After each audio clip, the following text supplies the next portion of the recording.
আসসালামু আলাইকুম। আহ, আজকে থেকে শুরু করলাম উদ্ভিদ বিজ্ঞান এই পুরো বইয়ের জার্নিটা। তো আজকে এই দাগানো লাইন বা লাইন দাগিয়ে যে পড়ার সিরিজটা, এইটার যে চ্যাপ্টারটা আজকে পড়ানো হবে সেটা হলো প্রথম অধ্যায় কোষ ও কোষের গঠন। বিসমিল্লাহ।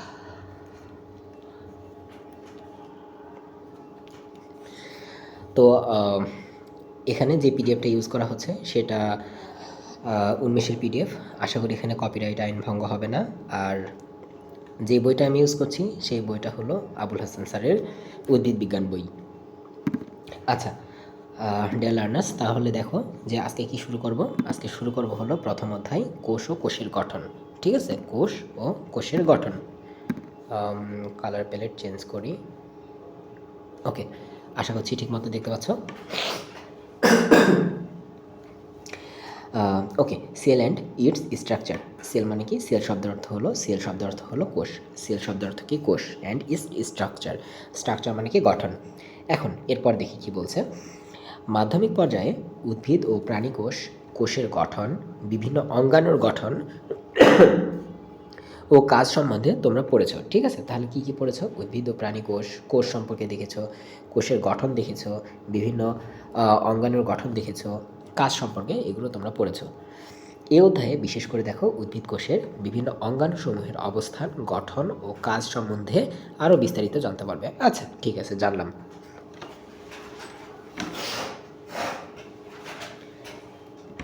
আচ্ছা, তাহলে এখন দেখি যে কোষ বা সেল এর নামকরণ, এর নামকরণ ইতিহাসটা একটু দেখি। কোষ বা সেল নামকরণ কে করেন? বিজ্ঞানী রবার্ট হুক। কে? Robert Hooke. এনার নামটা খুবই খুবই খুবই খুবই ইম্পর্টেন্ট। বিজ্ঞানী রবার্ট হুক, ইনি কী করেন? সেল বা কোষ নামকরণ করেন। কত সালে? 1665 সালে। দেখো কত সালে? 1665 সালে। 1665 সালে রয়্যাল সোসাইটি অফ লন্ডন এর যন্ত্রপাতি, রয়্যাল সোসাইটি অফ লন্ডন বলতে আসলে বিজ্ঞানীদের একটা সোসাইটি বা একটা সংগঠন বলতে পারো। ঠিক আছে, তো এইটা যন্ত্রপাতির রক্ষক উনি নিযুক্ত হয়ে ভাবেন যে আগামী সপ্তাহে, মানে যে সপ্তাহে উনি নিযুক্ত হয়েছেন তার পরের সপ্তাহে যে সভা হবে সেখানে বিজ্ঞানী যারা থাকবেন তাদের সামনে একটা ভালো কিছু উপস্থাপন করতে হবে। এই আশায় তিনি কি করছেন? তিনি ভাবলেন অনুবীক্ষণ যন্ত্রের সাহায্যে কিছু একটা করবেন। ঠিক আছে, অনুবীক্ষণ যন্ত্রের সাহায্যে কিছু একটা করবেন বা করা যায় কিনা তিনি সেটা দেখার চেষ্টা করলেন। এরপর কি তিনি দেখলেন, দেখো কাঠের ছিপি দেখতে নিরেট অথচ পানিতে ভাসে।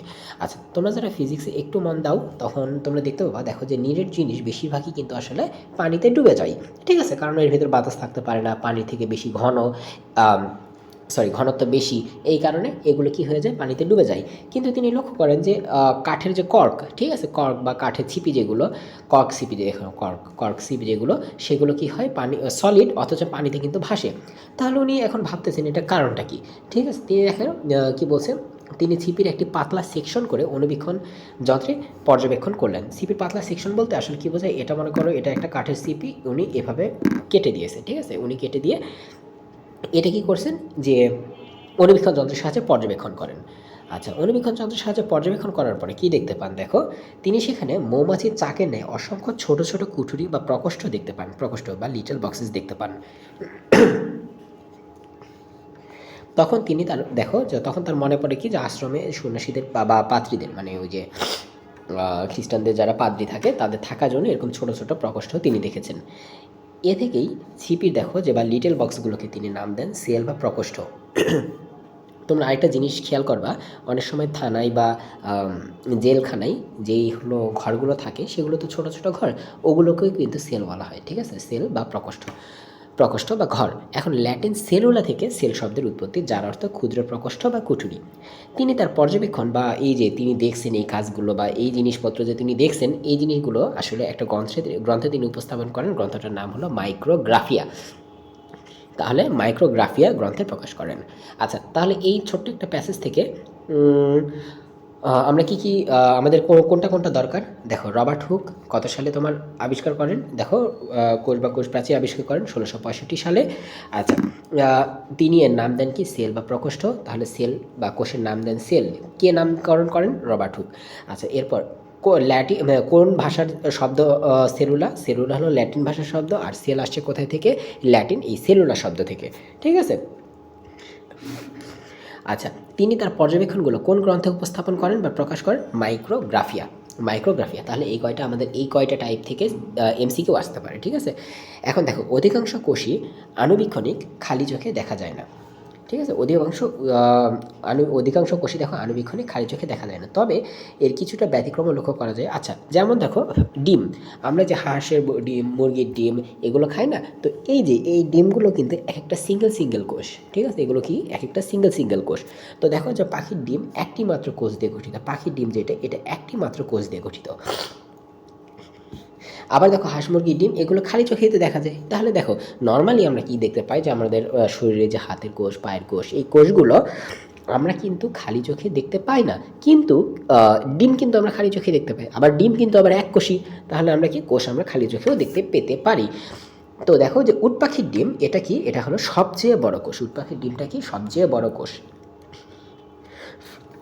এখন এটার আয়তনটা লাগে 17 সেন্টিমিটার গুণ 12.5 সেন্টিমিটার। এটা মাস্ট, এটা লাগবেই। তোমাকে পরীক্ষায় কিন্তু এমন করেও দিতে পারে যে 17.5 সেন্টিমিটার গুণ 12 সেন্টিমিটার। এটা কিন্তু অপশানে কিন্তু যদি থাকে, এটা কিন্তু ভুল অপশান হবে, ঠিক আছে? তাহলে রাইট অপশান কি? রাইট অপশান হলো 17 সেন্টিমিটার গুণ 12.5 সেন্টিমিটার। একটু মন দিয়ে খেয়াল করবা, ঠিক আছে? আচ্ছা, হ্যাঁ, এরপর দেখো কি বলছে, তুলা বা পাটের আঁশ, তাল গাছের আঁশ। পাটের আঁশ দেখছো না, ওগুলোকে কি বলা হয়? পাটের আঁশের আরেকটা নাম হলো বাস্ট ফাইবার। একটু খেয়াল করবা, পাটের আঁশের আরেকটা নাম কি? Bast fibre. তুলা বা পাটের আঁশ, তাল গাছের আঁশ, এগুলো বেশ লম্বা, খালি চোখেই দেখা যায়। আবার দেখো মানুষের নিউরন কোষ 1.37 মিটার লম্বা। এটা খুবই খুবই খুবই গুরুত্বপূর্ণ। মানুষের নিউরন কোষ বা মোটর নিউরন যেগুলো আছে, যেগুলো তোমার মানুষের মাথা থেকে একবার পায়ের বৃদ্ধাঙ্গুল পর্যন্ত বিস্তৃত, এই কোষগুলো বা এই নিউরন কোষগুলো 1.37 মিটার লম্বা। এরপর কি বলছে, সেল এর বাংলা প্রতিশব্দ করা হয়েছে কোষ বা জীবকোষ। তাহলে সেলের বাংলা প্রতিশব্দ কি? জীব বা জীবকোষ। রবার্ট হুক দেখো প্রকৃতপক্ষে মৃত কোষ তথা কেবল প্রকোষ্ঠই দেখেছিলেন, ঠিক আছে? রবার্ট হুক আসলে উনি জীবিত কোষ দেখেননি, উনি কি দেখছিলেন? মৃত কোষ বা প্রকোষ্ঠ দেখেছিলেন। সম্পূর্ণ কোষের বর্ণনা তিনি না দিলেও এ আবিষ্কারের পর অন্যান্য বিজ্ঞানী দেখো যে কিছু উল্লেখযোগ্য তথ্য পরিবেশন করেন। আচ্ছা, করলো। এরপর দেখি অণুবীক্ষণ যন্ত্রের আরও উন্নতি হয়। তারপর ডাচ বিজ্ঞানী, ঠিক আছে, বা ওলন্দাজ বিজ্ঞানী দেখো অ্যান্টনি ভ্যান লিউয়েনহুক, এনার নামটা খুবই খুবই খুবই ইম্পর্টেন্ট। কারণ কি, একটু পরে আমি দেখাচ্ছি যে এই চ্যাপ্টারে আসলে অসংখ্য অনেক বিজ্ঞানীর নাম আছে, কিন্তু তোমাদের সব লাগবে না। যেগুলো লাগবে আমি বলে দিব, এই কয়টা আশা করি পড়লেই হয়ে যাবে। যেমন ধরো রবার্ট হুক, এখান থেকে আমরা অ্যান্টনি ভ্যান লিউয়েনহুক এনাদের পাবো। ইনি করেন কি 1674 সালে কোষপ্রাচীর ছাড়াও ভেতরে পূর্ণাঙ্গ কোষীয় দ্রব্যসহ একটা জীবিত কোষ পর্যবেক্ষণ করেন। তাহলে তোমাকে যদি এভাবে কোশ্চিন করা হয় মৃত কোষকে পর্যবেক্ষণ করেন প্রথম, তখন উত্তর হবে রবার্ট হুক। তোমাকে যদি এভাবে কোশ্চিন করা হয় যে জীবিত কোষ প্রথমকে পর্যবেক্ষণ করেন, তখন উত্তর হবে অ্যান্টনি ভ্যান লিউয়েনহুক। এখন অ্যান্টনি ভ্যান লিউয়েনহুক এটা একটা খুবই মানে লেস ইম্পর্টেন্ট কোশ্চিন, যদিও তবুও একবার বলে দিই যে উনি কোন দেশের বিজ্ঞানী ছিলেন বা উনি কোন বিজ্ঞানী ছিলেন? উত্তর হবে ডাচ বিজ্ঞানী বা ওলন্দাজ বিজ্ঞানী, ঠিক আছে? আচ্ছা, এরপর দেখো কি বলছে। ওকে, 1781 সালে ফেলিস ফন্টানা কোষের মধ্যে নিউক্লিয়াসের অস্তিত্ব অনুমান করলেও রবার্ট ব্রাউন সর্বপ্রথম কোষে সুস্পষ্ট গোলাকার নিউক্লিয়াসের অস্তিত্ব আবিষ্কার করেন। আমি এখান থেকে এনাদের দুইজনের নামটা আপাতত পড়তে বলছি না, কারণ আমি যখন একটু পরে এই চ্যাপ্টারেরই শেষের দিকে যখন নিউক্লিয়াস, নিউক্লিওলাস এই জিনিসগুলো নিয়ে আলোচনা করব, তখন ওখানে আরও স্পষ্ট করে এই বিজ্ঞানীদের নামটা দেওয়া আছে। এখন দেখি কি বলছে। সর্বপ্রথম উদ্ভিদ কোষের সুস্পষ্ট গোলাকার নিউক্লিয়াসের অস্তিত্ব আবিষ্কার করেন। আচ্ছা, করলো, ঠিক আছে। 1835 সালে ফরাসি কোষতত্ত্ববিদ ফেলিক্স ডুজারডিন এর মধ্যে আচ্ছা, এই কোষের মধ্যে সার্কোড আবিষ্কার করেন, ঠিক আছে? ফেলিক্স ডুজারডিন কি আবিষ্কার করেন? দেখো, ফেলিক্স ডুজারডিন কোষের মধ্যে এক ধরনের জেলির নাই থকথকে পদার্থকে সার্কোড নামে আখ্যায়িত করেন। এখানে সার্কোড কী জিনিস? এই সার্কোড পরবর্তীতে আমরা দেখব, এটা হলো প্রোটোপ্লাজম নামে আমাদের অভিহিত হবে, ঠিক আছে? একটু পরে আমরা দেখতে পাবো। দেখো 1840 সালে পার্কিনজে কী করেন? ওই তরল সজীব পদার্থের নাম দেন প্রোটোপ্লাজম, দেখছো? তাহলে দেখো, তোমাকে যদি বলা হয় যে সার্কোড কে আবিষ্কার করেন, তখন কিন্তু তোমাকে দিতে হবে ফেলিক্স ডুজারডিন। আর যদি বলে যে প্রোটোপ্লাজম কে আবিষ্কার করেন, তখন কিন্তু দিতে হবে পার্কিনজে। দেখো তোমরা মনে রাখবে কীভাবে, পতে পার্কিনজে, পতে পার্কিনজে, প প প প প্রোটোপ্লাজম পার্কিনজে, প্রোটোপ্লাজম পার্কিনজে, পার্কিনজে প্রোটোপ্লাজম, ঠিক আছে? ও আচ্ছা, এখান থেকে আরেকটা গুরুত্বপূর্ণ জিনিস কি একটু খেয়াল করো, যে সজীব পদার্থ, প্রোটোপ্লাজম কিন্তু সজীব পদার্থ, এটা কিন্তু মাস্ট, এটা খুব ইম্পর্ট্যান্ট একটা বেসিক নলেজ, ঠিক আছে, যে সজীব পদার্থ প্রোটোপ্লাজম। এখন এরপর কি বলছে, 1931 সালে জার্মান বিজ্ঞানীদ্বয় ম্যাক্স নল ও আর্নেস্ট রাস্কা, কে ম্যাক্স নল ও আর্নেস্ট রাস্কা কর্তৃক ইলেকট্রন অণুবীক্ষণ যন্ত্র আবিষ্কার ও এর উন্নতি সাধনের পর কোষ ও অঙ্গাণু আরও মানে যে আল্ট্রা স্ট্রাকচার যেগুলো সেগুলো জানা যায়। আচ্ছা, এনাদের নামটা লাগবে না, ঠিক আছে, এই তো তোমরা মনে রাখতে পারবে না। তারপরে দেখি লাইনগুলো কি বলছে, জিন ব্রাচেট এর মতে, এখন আমরা কোষের সংজ্ঞা দেখবো, এখানে যতগুলো দেখতে পাচ্ছ না সবই কিন্তু কোষের এক একটা সংজ্ঞা। তো জিন ব্রাচেট এর মতে দেখো, কোষ জিনিসটা কি, কোষ হলো জীবের গঠনগত ও মৌলিক একক, ঠিক আছে, জীবের গঠনগত মৌলিক একক। আচ্ছা, এরপর দেখি লুই অ্যান্ড সিকেভিজ, এটা তোমরা 9 থেকে দেখে আসছো জানো, যে লুই অ্যান্ড সিকেভিজ এনাদের মতে কি বলছে, কোষ হলো দেখো জৈবিক ক্রিয়াকলাপের একক যা একটি অর্ধভেদ্য ঝিল্লি দ্বারা পরিবেষ্টিত থাকে।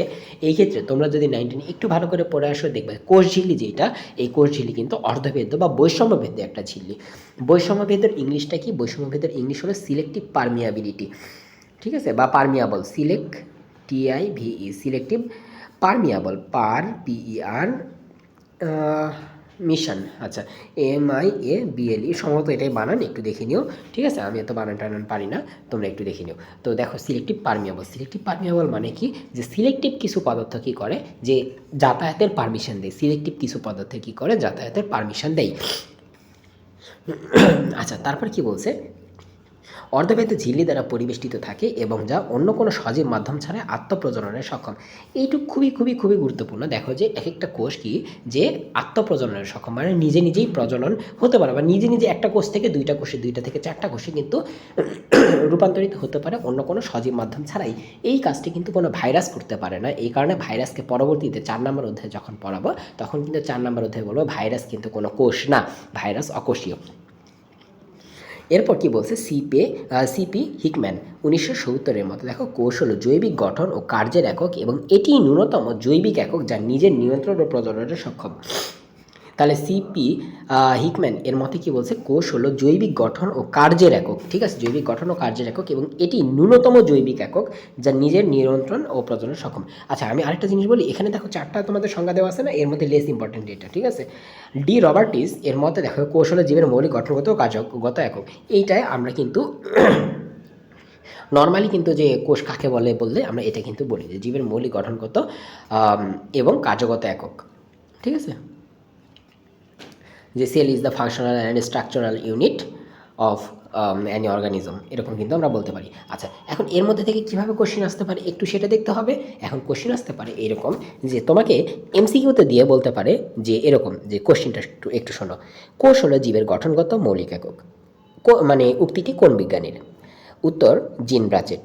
এখন তোমাকে যদি বলে যে কোষ হলো জীবের মৌলিক গঠনগত ও কার্যগত একক, কার্যগত যখন ওয়ার্ডটা থাকবে তখন কিন্তু আবার উত্তর হয়ে যাবে ডি রবার্টিস, ঠিক আছে, তখন কিন্তু উত্তর হয়ে যাবে ডি রবার্টিস। তো এই দুটো আসলে সবসময় প্যাচ লাগে। আর লুই অ্যান্ড সিকেভিজ যদি বলে কোষ কাকে বলে, তখন তোমরা লুই অ্যান্ড সিকেভিজ এইটা ক নাম্বারে দেবা, ঠিক আছে, ক নাম্বারের জন্য এইটা। আচ্ছা, এরপর একটা নতুন টপিক, সেটা হলো প্রথম কোষের সৃষ্টি। এখন প্রথম কোষের সৃষ্টি এটা বলার আগে তোমাদের একটু বিশেষ দ্রষ্টব্য, হ্যাঁ ঠিক আছে, একটু কথা বলি। কথা হলো, আমার এই ক্লাসগুলো হয়তো একটু লম্বা হবে, একটু বোরিং হবে, কারণ যেহেতু আমি ক্যামেরার সামনে নেই। আর কথা হলো যে আমি দাগায় দাগায় পড়াচ্ছি, হয়তো এই জিনিসটা সবার নাও পছন্দ হতে পারে, কারণ অনেকে বা বেশিরভাগ স্টুডেন্ট হয়তো নোট করে শর্টকাটে পড়তে পছন্দ করো। তো তোমাদের জন্য আসলে এই ভিডিওগুলো না। এই পর্যন্ত যদি আসো তাহলে তোমাদের, যাদের এই ভিডিওগুলো দেখতে পছন্দ না তারা স্কিপ করতে পারো, কোনো প্রবলেম নেই। কিন্তু আসলে যারা অ্যাডমিশনে তোমরা ডিএমসি তোমাদের টার্গেট থাকে যদি, বা ভার্সিটি যদি টার্গেট থাকে তোমাদের, যদি যে জাহাঙ্গীরনগর বিশ্ববিদ্যালয়ের ডি ইউনিট বা এই টপ ভার্সিটি বা ঢাকা ভার্সিটি, এই জায়গাগুলো যদি তোমাদের টার্গেট থাকে তাহলে কিন্তু তোমাদের মূল বইটাই একমাত্র সহায়ক, ঠিক আছে। মূল বইয়ের বাইরে কিন্তু তোমরা হাবি যাবি যা তা পড়ো, মানে আমিও পড়াবো বা আমিও অন্য বই পড়াবো তোমাদের হলো অনেক কিছুর জন্য, কিন্তু আসলে এগুলো তোমাদের কোনো কাজে দেবে না, তোমাদের মূল বইটাই আসলে কাজে দেবে। মূল বইটাই পড়ো, যাদের মানে টার্গেট আসলে যে ডিএমসি যাদের টার্গেট, তারপরে মানে টপ কোথাও একটা যাওয়ার যদি টার্গেট থাকে তাহলে মূল বইটাই পড়ো, একটু বুঝে বুঝে পড়ো। হয়তো মনে হতে পারে যে ভাইয়া বই দেখায় পড়াচ্ছে, যে ভাইয়া নোট করে দিচ্ছে না, তো ব্লা ব্লা ব্লা অনেক কিছু মনে হতে পারে, কিন্তু আসলে এই বইটা দাগায় পড়লে হয় কি যে অ্যাডমিশন টাইমে অনেক বেশি বেনিফিট পাওয়া যায়, ঠিক আছে? আর আমি এটা সবসময়ই বলি যে একাডেমিকে না পড়লে অ্যাডমিশনে মারা খাও, ঠিক আছে? যে একাডেমিকে যে ভালো করে পড়বে না অ্যাডমিশনে সে মারা খাবে, এটা নিশ্চিত। ওই এইচএসসি দেওয়ার পরে 2-3 মাসে আসলে কিছু পড়া হয় না। তোমরা হয়তো আমার কথা বিশ্বাস নাও হতে পারে, তোমরা তোমাদের বড় ভাই আপু যারা সদ্য চান্স পেয়েছে এদেরকে জিজ্ঞেস করবা না, কারণ এরা আসলে কি থাকে একটা ঘোরের মধ্যে থাকে। এরা বলবে যে না আমি কিছু না পড়েই চান্স পেয়ে গেছি। এইটা তোমাদের অনেক সময় অনেকেই বলতে পারে যে আমি তো পড়ি নাই, আহ, আল্লাহ চান্স দিয়ে দিয়েছে, বা আমি তো অত বেশি ভালো পড়ি নাই। কিন্তু তোমাদের যাদের হলো অন্তত 3-4 বছর আগে যারা অ্যাডমিশনের চান্স পেয়েছে তারা এখন বাস্তবতা বোঝে বা এখন সব কিছু বোঝে, এখন তাদেরকে জিজ্ঞেস করো, ঠিক আছে? যে যারা 4-5 বছর আগে অন্তত চান্স পেয়েছে তাদেরকে বললো যে না পড়ে চান্স পাওয়া যায় কিনা, বা ভাগ্যে থাকলে চান্স পাওয়া যায় কিনা, এই জিনিসগুলো একটু শুনো, ঠিক আছে? না পড়লে আসলে কোথাও কোনো জায়গায় চান্স পাওয়া যায় না। আচ্ছা, তো যাদের ভালো লাগবে তারা দেখো, আর তোমাদের যদি কারো ভালো লাগে তাহলে ফ্রেন্ডদের শেয়ার দিও। আর আর কি বলবো, ও আরেকটা জিনিস বলি, আমাদের হলো এফবি পেজ আছে, এফবি পেজ আছে এল ডোরাডো, ডোরাডো এডু বলে। আমাদের ইউটিউব চ্যানেলও আছে, এটা ই, ঠিক আছে? আমার লেখা তো যে বাজে, এটা ই। আচ্ছা, আমাদের হলো ইউটিউবও আছে, তারপরে আমাদের ওয়েবসাইটও আছে। ওয়েবসাইট থেকে তো তোমরা চাইলে যে যাদের মনে হবে যে আমাদের হলো সোশ্যাল মিডিয়া অনেক টাইম নষ্ট হয়, তো তোমরা হলো ক্রোমে যে এই এলডোরাডো এডু লিখে যদি সার্চ দাও তাহলে তোমরা ওয়েবসাইট পাবা। ওয়েবসাইট থেকে তোমরা সহজেই অ্যাপটা ডাউনলোড করে সেখানে তোমরা এই ক্লাসগুলো সিরিয়ালে দেখতে পাবা, ঠিক আছে? আচ্ছা, এ পর্যন্ত শেষ। আচ্ছা, এখন দেখি কি বলছে প্রথম কোষের সৃষ্টি। প্রথম কোষের সৃষ্টি এই জায়গায় একটু দেখো যে কি বলছে 1880 দশক থেকেই। আচ্ছা, একটু আগে তোমাদের একটা বেসিক একটা ধারণা দিই, দেখো তো এই জায়গাটাই যে লোয়েন সিকেভিজের সংজ্ঞাটা কী ছিল? কোষ হলো জীবের কার্যকলাপের একক, যা একটি অন্ডবিন্দু ঝিল্লি দ্বারা পরিবেষ্টিত থাকে, যা অন্য কোনো সজীব মাধ্যম ছাড়া আত্মপ্রজননে সক্ষম, ঠিক আছে? তার মানে একটা কোষ থেকে আরেকটা কোষ তৈরি হলো, তাই না? একটা কোষ থেকে তো আরেকটা কোষ তৈরি হবে। এখন কথা হলো একটা কোষ থেকে যদি আরেকটা কোষ তৈরি হয় তাহলে হলো বুঝলাম, কিন্তু প্রথম যেই কোষটা আসছিল সেই কোষটা তাহলে কোথায় থেকে আসলো? প্রথম কোষ যেটা আসছিল সেটা তো আর কোনো কোষ থেকে আসেনি, সেটা কোথায় থেকে আসলো? মানে ব্যাপারটা হয়ে গেল না যে মুরগি আগে না ডিম আগে? যে যদি বলি মুরগি আগে তাহলে প্রথম মানে হলো ওই মুরগিটা কোথা থেকে আসলো? যদি বলে ডিম আগে তাহলে ডিমটা কোথা থেকে আসলো? ব্যাপারটা ওইরকম ধাঁধার মতো হয়ে গেছে, ঠিক আছে? তো দেখো প্রথম কোষের সৃষ্টি যে 1880 দশক থেকে প্রতিষ্ঠিত হয় যে পূর্ব থেকে বিরাজমান নতুন কোষ থেকেই নতুন কোষের সৃষ্টি। ইংলিশে আমরা কি বলতে পারি? সুন্দর একটা কিউট কিউট নাম দিয়ে বলতে পারি cells comes from pre existing cells. Free cells comes from কোথায়? Pre existing cells. কিন্তু দেখো বহু পূর্বে পৃথিবীতে যখন কোনো কোষই ছিল না তাহলে প্রি এক্সিস্টিং সেল এলো কোথা থেকে? এখন কোশ্চেন হতে পারে না যে প্রি এক্সিস্টিং সেলটা আসলো কোথায় থেকে? দেখো প্রথম কোষ কীভাবে সৃষ্টি হয়েছিল? আলেকজান্ডার ওপারেন, জেবিএস হ্যালডেন, এই দুইজনের বিজ্ঞানীর নাম গুরুত্বপূর্ণ, ঠিক আছে? এই দুজন বিজ্ঞানীর নাম গুরুত্বপূর্ণ, দেখো আলেকজান্ডার ওপারেন এবং জেবিএস হ্যালডেন 1920 সালে বলেন যে আদিকালে বায়ুমণ্ডলে ছিল মিথেন, অ্যামোনিয়া, হাইড্রোজেন, পানি, জলীয় বাষ্প, ঠিক আছে? তাহলে কি কি ছিল? যে মিথেন, অ্যামোনিয়া, হাইড্রোজেন, পানি, জলীয় বাষ্প। আচ্ছা, এই কয়টা জিনিস একটু খেয়াল রাখতে হবে, কারণ বহুপদী তোমরা যারা এসএসসি দিবা তো তখন এগুলো বইয়ে মানে বহুপদীতে দিতে পারে, তখন কীভাবে বলতে পারে নিচের কোনটি আদিকালের বায়ুমণ্ডল ছিল না বা ছিল, এই জিনিস হিসাবে বহুপদীতে দিতে পারবে। কিন্তু দেখো মুক্ত অক্সিজেন ছিল না, মাস্ট মাস্ট মাস্ট, এটা খুবই গুরুত্বপূর্ণ অ্যাডমিশনের জন্য। যে আগে কি ছিল না? ছিল না কি? অক্সিজেন ছিল না, অক্সিজেন কিন্তু ছিল না, মাস্ট ইম্পর্টেন্ট, অক্সিজেন ছিল না।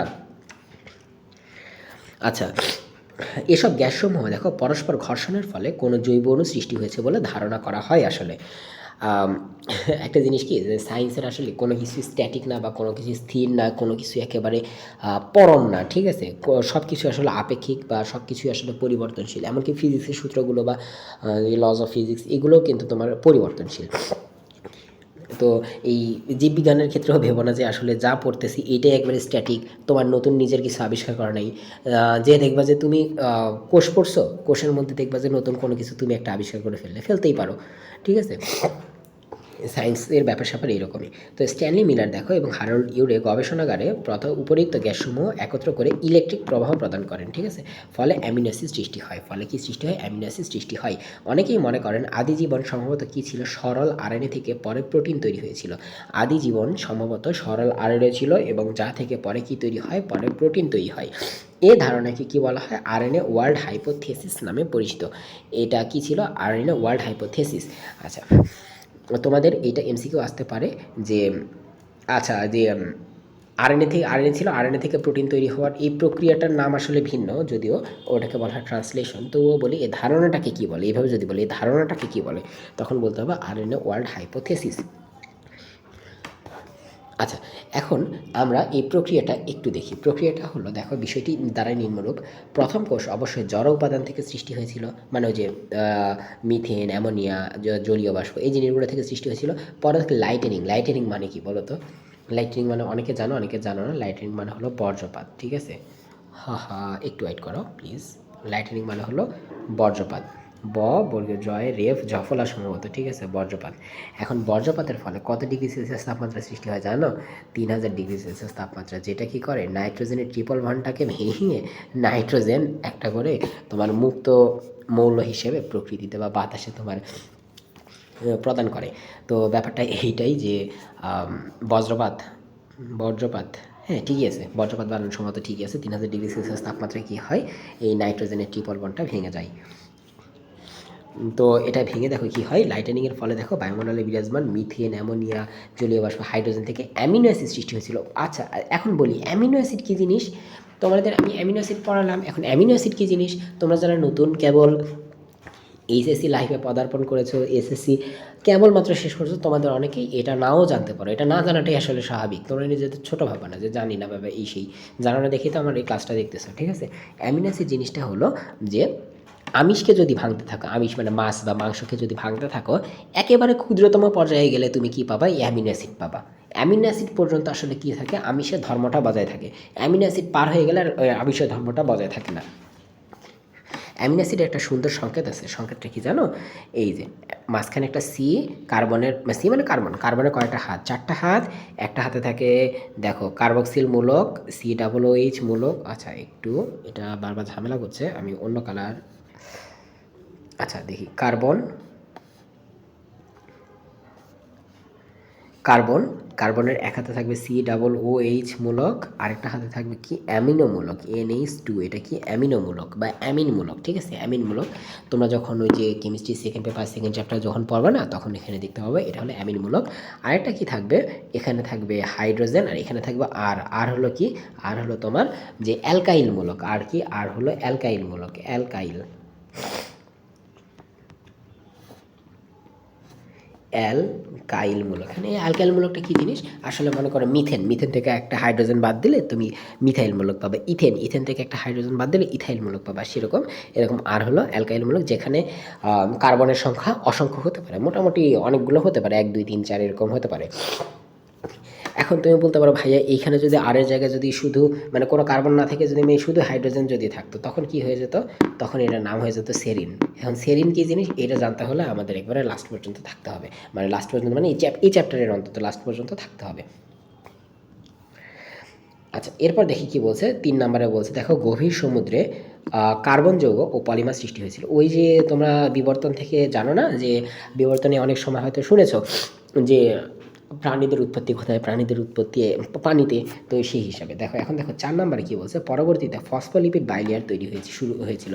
ফসফোলিপিড বাইলেয়ার কী জিনিস? হ্যাঁ, আমরা ভাইয়া যে 10 বা 11 নম্বর চ্যাপ্টার 11 নম্বর বা 12 নম্বর পেজের দিকে এগুলো আমরা দেখবো যে ফসফোলিপিড বাইলেয়ার কী জিনিস, খায় না মাথায় দেয় না গায়ে মাখে, এই জিনিসগুলো দেখবো, ঠিক আছে? এরপর 5 নম্বরে কী জিনিস? যে আরএনএ এর মাধ্যমে বংশগতির ধারার প্রবাহ শুরু হয়েছিল। তাহলে শুরুর বংশগতির ধারার প্রবাহ কী শুরু হয়েছিল বলে ধারণা করা হয়? আরএনএ এর মাধ্যমে। এইটাই কি? এইটাই হলো আরএনএ ওয়ার্ল্ড হাইপোথেসিস। এরপর দেখো 6 নম্বরটা একটু খুব গুরুত্বপূর্ণ, যে আদিকোষের ডিএনএ পরবর্তীতে কোষঝিল্লি দ্বারা পরিবেষ্টিত হয়ে প্রকৃত নিউক্লিয়াসে পরিণত হয়। তার মানে আমরা এখান থেকে বলতে পারি যে কোষ মানে আদি কোষ বলতে পারবো না আসলে, মানে শুরু যে কোষগুলো, এগুলো তো আদি কোষ বলা হয়। এই শুরুর কোষগুলো আসলে কী ছিল? শুরুর কোষগুলোতে কিন্তু নিউক্লিয়াস কিন্তু সুগঠিত ছিল না। শুরুর কোষগুলোতে কিন্তু নিউক্লিয়াস সুগঠিত ছিল না। তারপরে দেখো, এছাড়া বর্তমানে বিরাজমান লক্ষ লক্ষ প্রজাতির কোটি কোটি জীব সরল এককোষী থেকে জটিল বহুকোষী একই জেনেটিক কোডন 64 জেনেটিক কোডনটা বহন করে। তাহলে কি বহন করে? একই জেনেটিক কোডন বা 64 যে জেনেটিক কোডন সেটা কিন্তু বহন করে। এ থেকে প্রমাণিত হয় দেখো যে সকল জীবের আদি উৎস প্রথম সৃষ্ট সেই আদি কোষ। তাহলে ব্লা ব্লা ব্লা অনেক কিছু আছে। আচ্ছা, তোমাদের একটু ভালো করে খেয়াল করো ভাই আপুরা, এই যে এটা কিন্তু খুবই খুবই খুবই ইম্পর্টেন্ট যে জেনেটিক কোডন কত? 64 কিন্তু একেবারে সব প্রাণীর জেনেটিক কোডন কিন্তু সেম। কেন সেম? এটা লাস্টে মানে এই চ্যাপ্টারটা লাস্টের দিকে বলবো।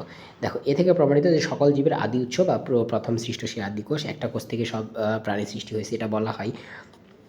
হ্যাঁ, এরপর এইটা আর এই দুটা তথ্য তোমার এই এইচএসসি লাইফে এত এত এত গুরুত্বপূর্ণ বলে বোঝানো যাবে না, ঠিক আছে? তুমি সারা মানে এই চ্যাপ্টারটা যখনই পড়তে যাবা তখনই এইটুক তোমাকে মনে করতে হবে। এইটুক তুমি 7 স্টার দিয়ে রাখো, ঠিক আছে? দরকার পড়লে তুমি দিতে পারো। দেখো, ধারণা করা হয়, আমার কথাটা একটু শোনো তাহলে হয়তো বুঝতে পারবা। ধারণা করা হয় কি যে আদি কোষ যেটা ছিল সেটাতে তো নর্মালি রাইবোজোম ছাড়া আর কিছু থাকে না। তো মাইটোকন্ড্রিয়া আর প্লাস্টিড, নাম তো নিশ্চয়ই শুনছো তোমরা যে মাইটোকন্ড্রিয়া আর প্লাস্টিড, এই দুইটা কি থাকে? এই দুইটা ব্যাকটেরিয়া হিসাবে প্রকৃতিতে বিরাজ করত। ব্যাকটেরিয়া হিসাবে প্রকৃতিতে বিরাজ করত। এইটার আরও কিছু সুন্দর সুন্দর উদাহরণ দেখবা, যেমন রাইবোজোম এদের 70s প্রকৃতির, এদের নিজস্ব বৃত্তাকার ডিএনএ থাকে যেটা ব্যাকটেরিয়ারও থাকে। এরকম আরও কিছু এভিডেন্স আছে।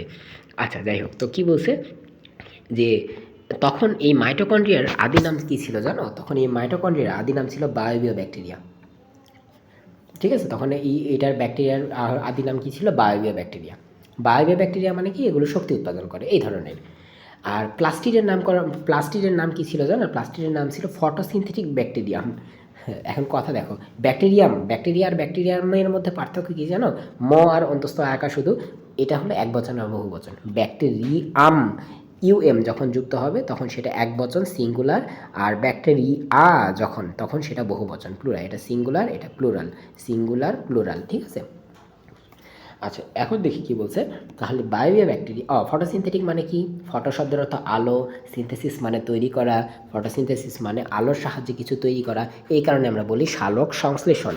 শালক আলো সহ, শালক মানে আলো সহ, আর সংশ্লেষণ শব্দের অর্থ তৈরি করা।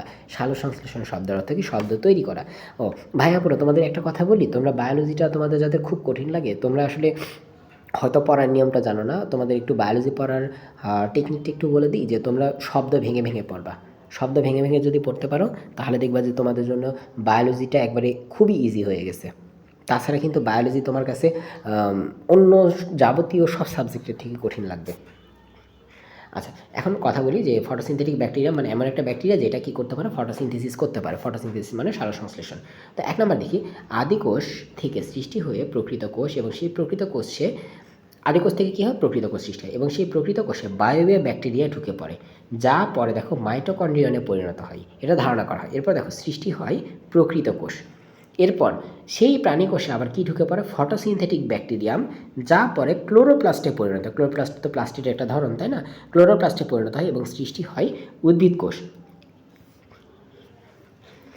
এরপর কি বলছে? নিউক্লিয়াস বিশিষ্ট এবং একটি পোষক কোষে বায়োবিও ও ফটোসিনথেটিক ব্যাকটেরিয়া প্রবেশ করে টিকে থাকার প্রক্রিয়াকে কি বলে? অ্যান্ডোসিম্বায়োসিস। সিম্বায়োসিস শব্দের অর্থ কি? সিম্বায়োসিস শব্দের অর্থ হলো সহজীবিতা। সিম্বায়োসিস শব্দের অর্থ কি? সিম্বায়োসিস শব্দের অর্থ হলো সহজীবিতা। অ্যান্ডো শব্দের অর্থ কি? অ্যান্ডো শব্দের অর্থ হলো ভেতরে, ভেতরে মানে দেখো তো, এই যে কী বলছো? ফটোসিনথেটিক ব্যাকটেরিয়াম, তারপরে বায়োবিও ব্যাকটেরিয়া, এই যে বায়োবিও ব্যাকটেরিয়া, নিচে ফটোসিনথেটিক ব্যাকটেরিয়া, এই জিনিসগুলো কোষের ভেতরে প্রবেশ করছে না? কোষের ভেতরে প্রবেশ করে কি করবে? কোষের ভেতরে প্রবেশ করে তোমার সহজীবিতা প্রদর্শন করছে। সহজীবিতা মানে একসাথে দুইজন থাকা। এই জিনিসটাকে কি বলা হয়? এই জিনিসটাকে বলা হয় সহজীবিতা। তো দেখো তো, সহজীবিতা প্রদর্শন করছে, তাহলে এটাকে কি বলবো? এটাকে বলা হবে অ্যান্ডোসিম্বায়োসিস। আচ্ছা, ঠিক আছে। আচ্ছা ভাইয়া পুরা, তোমাদের আবার বলি, আমার এই ক্লাসগুলো আসলেই অনেক লেন্দি হবে, বা একটা চ্যাপ্টারের কিন্তু অনেকগুলো করে ক্লাস হবে, ঠিক আছে? তোমাদের সাথে ধৈর্য নেই, তোমরা স্কিপ করতে পারো চাইলে। আর যাদের ধৈর্য আছে তারা ধৈর্য ধরে একটু দেখো, আশা করি তোমাদের কোনো ক্ষতি হবে না। উপকার না হলেও ক্ষতি হবে না, এইটুকু হয়তো বলতে পারি। এখন দেখো এরপর কি বলছে, কোষের বৈশিষ্ট্য। কোষের বৈশিষ্ট্যের মধ্যে কী আছে দেখো, যে জীবনের জন্য সকল গাঠনিক ও আণবিক উপাদান কোথায় থাকে, কোষে কিন্তু থাকে। এটা কিন্তু কোষের একটা গুরুত্বপূর্ণ বৈশিষ্ট্য, যে কি বলছে, জীবনের জন্য প্রয়োজনীয় সকল গাঠনিক ও আণবিক উপাদান কোষে থাকে। 2 নাম্বার কি বলছে, প্রয়োজনীয় কাঁচামাল ভেতরে গ্রহণ করতে পারে। প্রয়োজনীয় কাঁচামাল ভেতরে গ্রহণ করতে পারে বলতে, মনে করো তুমি খাওয়ার পরে সেই খাবারগুলো কোথায় যায়, মাইটোকন্ড্রিয়ায় যায়, যেয়ে কী হয়, সবাত শ্বসন হয়, সবাত শ্বসন হওয়ার পরে এটিপি উৎপন্ন হয়। তো কোষের যে মনে করো যে খাবার দরকার ছিল, সেই খাবারটা বাইরে থেকে ভেতরে গেল। 3 নাম্বারে কী বলছে, কাঁচামাল ব্যবহার করে প্রয়োজনীয় শক্তি সংগ্রহ করতে পারো। কাঁচামাল ব্যবহার করে শক্তি সংগ্রহ যেটা করতে পারো, সেই ক্ষেত্রে আমরা কী বলতে পারি, যে ওই যে মাইটোকন্ড্রিয়া এটিপি উৎপন্ন হলো সেগুলো, তারপর নিজের প্রয়োজনীয় অণুগুলোকে সংশ্লেষ করতে পারে। ডিএনএ তৈরি হতে পারে না, ডিএনএ কিন্তু কোষের বৃহদাণু বলা হয়। এটা তোমাদের হয়তো পরে আবার দাগায় দেখাই দেবো, কিন্তু কোষের বৃহদাণু, বৃহৎ যোগ অণু, এটাকে একসাথে কী বলা হয়, বৃহদাণু। কোষের বৃহদাণু বা বৃহদাণু কাকে বলা হয়, ডিএনএকে বৃহদাণু বলা হয়। ডিএনএকে বৃহদাণু বলা হয়। এই ডিএনএটা দেখো, ডিএনএ সংশ্লেষণ করে না কোষ, তাহলে আমরা কি বলতে পারি, যে কোষ নিজের প্রয়োজনীয় অণুগুলোকে সংশ্লেষ করতে পারে। সংশ্লেষ শব্দের অর্থ কি, সংশ্লেষ শব্দের অর্থ তৈরি করা। সংশ্লেষ শব্দের অর্থ কি, সংশ্লেষ শব্দের অর্থ তৈরি করা। এরপর কি বলছে, আচ্ছা অনেক কিছু দেওয়া আছে। 4 নাম্বারে কী বলছে, সুনিয়ন্ত্রিতভাবে বেড়ে উঠতে পারে। সুনিয়ন্ত্রিতভাবে কী করতে পারে, বেড়ে উঠতে পারে। একটা কোষ ছোটো থেকে বড় হয়, তাই না? তাহলে দেখো কী বলছে, সুনিয়ন্ত্রিতভাবে বেড়ে উঠতে পারে। এরপর কি বলছে, 5 নাম্বারে দেখো, চারপাশে যে কোনো উত্তেজনার প্রতি সাড়া দিতে পারে। চারপাশে যে কোনো উত্তেজনার প্রতি কীভাবে কখন সাড়া দেয়, সেই জিনিসগুলো আমরা পরে দেখব, মানে এই চ্যাপ্টারে দেখব, আবার মনে করো জুওলজিতে দেখব, অনেকভাবে দেখব। 6 নাম্বার দেখো, একটি হোমিওস্ট্যাটিক অবস্থা বজায় রাখতে পারে। হোমিওস্ট্যাটিক শব্দটা এত ইম্পর্টেন্ট, তোমরা এখন এই চ্যাপ্টারে পাবা, তোমরা জুওলজিতে পাবা, মানে তোমাদের বায়োলজির মানে মধ্যে এই হোমিওস্ট্যাটিক ওয়ার্ডটার গুরুত্ব খুবই বেশি। হোমিওস্ট্যাটিক শব্দের অর্থ, হোম মানে কি বাড়ি না, বাড়ি কি আমাদের ভিতরে জিনিসপত্র। আর স্ট্যাটিক শব্দের অর্থ কি, স্থিতাবস্থা বজায় রাখা। স্ট্যাটিক শব্দের অর্থ কি, স্থিতাবস্থা বজায় রাখা। তাহলে এই জিনিসটা কি, দেখো হোমিওস্ট্যাটিক, পরিবেশের অবস্থা তারতম্যের মাঝে অভ্যন্তরীণ স্থিতি অবস্থা বজায় রাখতে পারা। এইটা কাকে বলের জন্য, ক মার্কের জন্য খুবই গুরুত্বপূর্ণ। ইংলিশে আমরা কি বলতে পারি জানো, মেইনটেনেন্স অফ ইন্টারনাল এনভায়রনমেন্ট। এটা হলো কি, হোমিওস্ট্যাটিক অবস্থা। এখন এই হোমিওস্ট্যাসিস বা হোমিওস্ট্যাটিক এই জিনিসটা কি, একটু আমরা বোঝার চেষ্টা করি অল্প কথায় যদি বুঝি, তাহলে দেখো যে মনে করো যে মানুষের দেহের তাপমাত্রা কত। প্রথমে দেখি তাপমাত্রা, নর্মাল তাপমাত্রা কত, 98 ডিগ্রি ফারেনহাইট। এখন 98 মানে 98.4, বা মেডিকেলের ভাষায় যদি তুমি বলতে চাও 98 কিন্তু মেডিকেলের ভাষায় স্বাভাবিক তাপমাত্রা কত পর্যন্ত থাকতে পারে জানো, 99.4 ডিগ্রি ফারেনহাইট পর্যন্ত কিন্তু থাকতে পারে। ঠিক আছে, 99.4 ডিগ্রি কিন্তু ফারেনহাইট পর্যন্ত কিন্তু থাকতে পারে। তো আচ্ছা 5 সেকেন্ড একটু wait.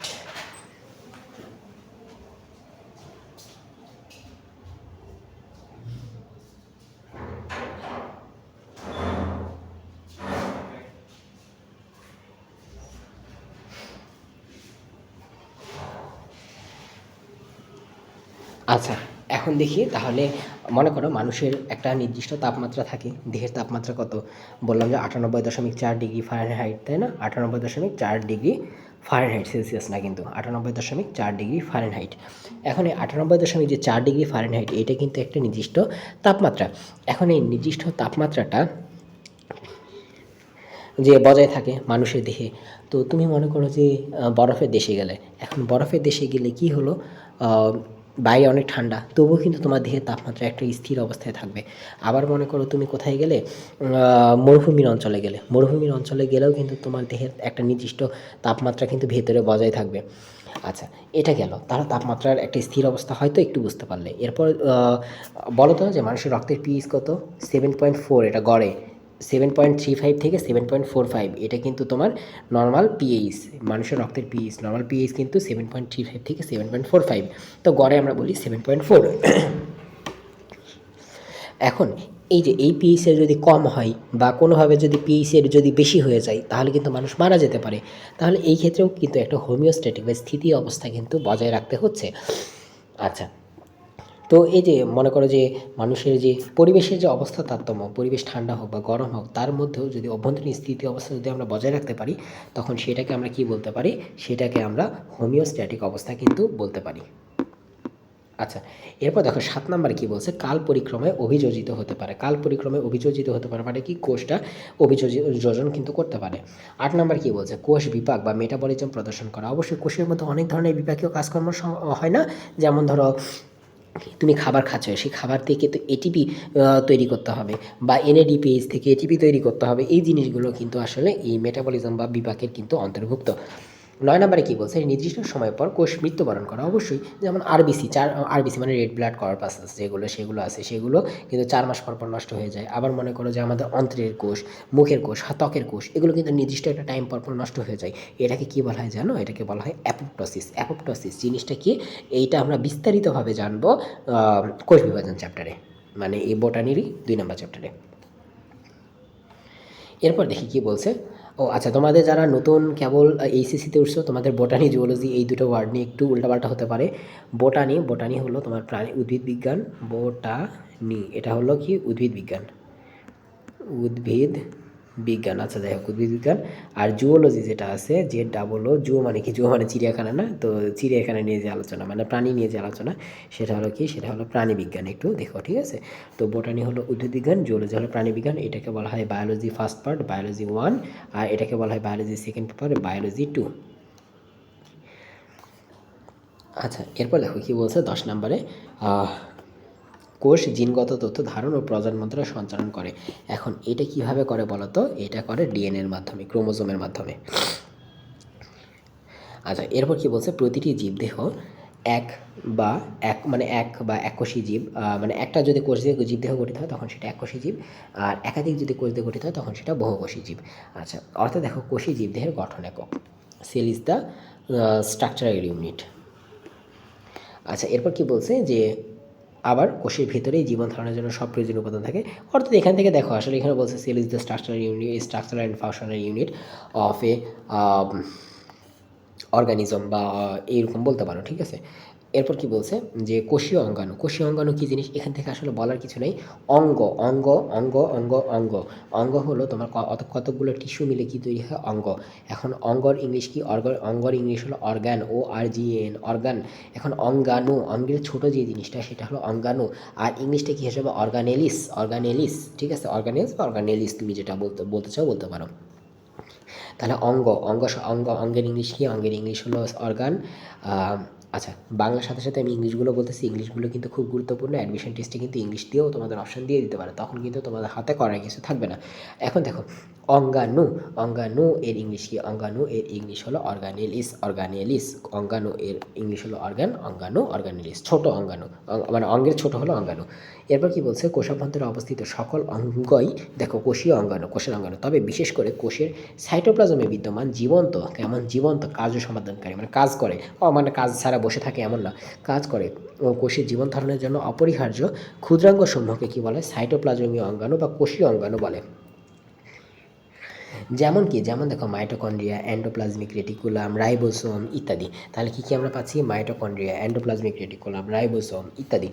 Mitochondria, endoplasmic reticulum, ribosome, এছাড়া আরও অনেক আছে, ঠিক আছে? অঙ্গাণু অর্থ ক্ষুদ্র অঙ্গ। এই দেখো আমি একটু আগে যেটা বললাম না, এখানে সেটাই দেওয়া আছে। অঙ্গাণু শব্দ অর্থ হলো ক্ষুদ্র অঙ্গ, ক্ষুদ্র অঙ্গ।